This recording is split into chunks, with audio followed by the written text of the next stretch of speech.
University of Oregon, Steve Prefontaine was such an influence to you. Talk about his legacy, because you both were athletes at University of Oregon. While you were a football star, he was a track and field star, and he tragically was killed before he can compete in the games, 1976 games.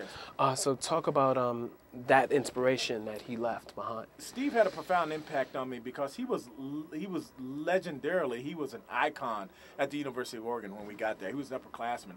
But there's so many things. Number one, he would take time out of his regimen, out of his very busy schedule, to always give the younger athletes words of wisdom. And I thought, here's this mega superstar who's just so down to earth. He was absolutely just the salt of his earth, and he wasn't full of himself. And that had a very profound impact on me. Secondly, he was so dedicated. I mean, come rain or come shine, you could always say that the word around campus and the word around the city was, there goes Pre. Because there you'd always see him running all over the place. His dedication was unmatched. It was unrivaled. And he was always running. And that again had a profound impact on me, to see this guy who had so much accolade and so much attention, and yet still he was so dedicated to his craft. He wouldn't let anything stand in the way. And then thirdly, he was a competitor.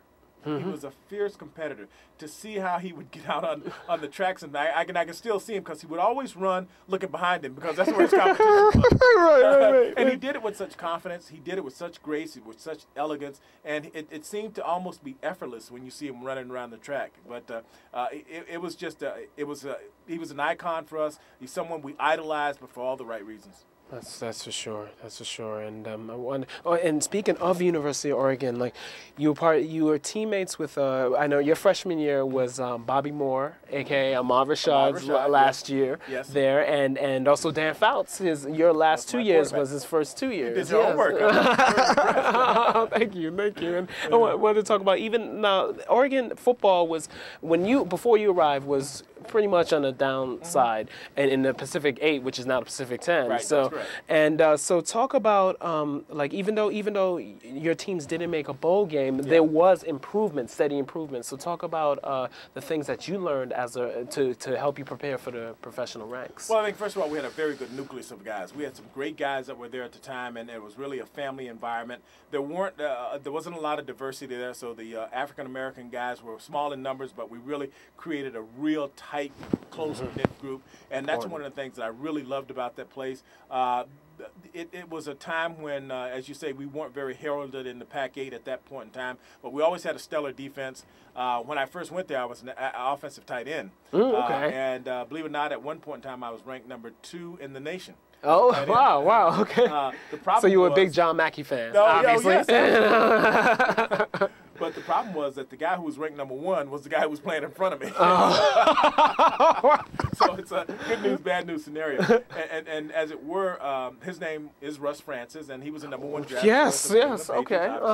So they had 2 stalwart tight ends, and they decided they were going to move one of them because they didn't want to have that great talent, stacked up behind one another. So they moved Russ Francis to linebacker, and I was the starting tight end. Well, as misfortune would have it, Russ couldn't make the conversion to linebacker, so they moved him back to tight end, and then they moved me to defensive end. So the rest, as they say, is history. Right. Russ was a number 1 draft choice for the New England Patriots, and I was an 11th round draft choice for the New York Giants, and had a 14-year career. So I think you'd say it worked out all around. Wow, and I wanted to ask you too. It's so fascinating to see that you are an art history major at the University of Oregon, and that being around creativity. How did that help you be able to really come up with an approach towards professional sports, that being able to think out the box actually? Well, one of the things that always bothered me were twofold. Number one, that people always use the term the dumb jock, and that irritated me. And even to this day, 20 plus years outside of football, people still refer to me as the football player, which to me is ironic. It's more ironic on their part.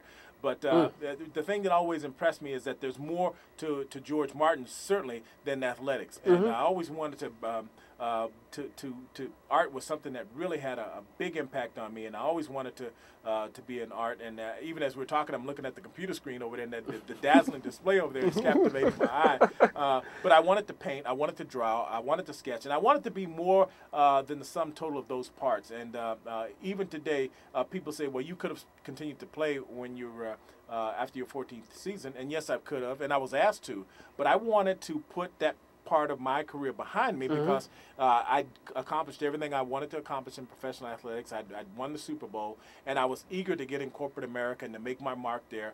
And I think I've done so. And even now, I'm still looking beyond. And I don't think that any of us should rest on our laurels. We shouldn't be satisfied and complacent with what we've accomplished. I think we should be in a constant state of growing and learning and accomplishing. And that's the way George Martin's makeup is. And I'm very proud of the things that I've accomplished in the past, and yet and still I'm not satisfied.